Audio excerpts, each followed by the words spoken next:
a student ambassador for the economics department, which means I often take part in a lot of the open days, talking to prospective students who are considering coming to the university. Being an ambassador has allowed me to strengthen my relationship with both staff and students within the department. My home society, like to say so, Romanian speaking society, where I meet a lot of friends from my own country. Since week 3 at Warwick, I've been involved in organizing the Warwick Economics Summit.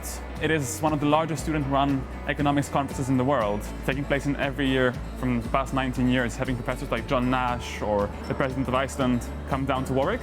So I'm on this committee called the Student Staff Committee, SSLC, and I've been there since first year, and our role is to sort of help students get inducted into the economics department and to sort of bridge the gap between students and staff.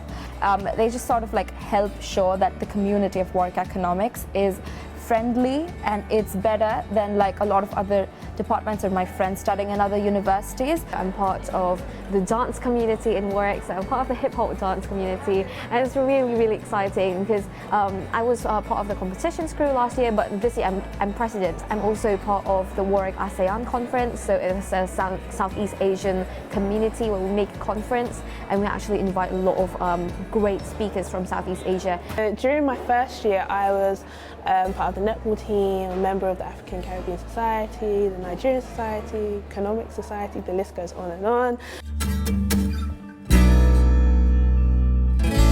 So one of my favourite memories was probably the economics ball in my second year. It was amazing to spend the night with people in my course, really celebrate our successes and enjoy ourselves with other students from all of the years, but also with the staff.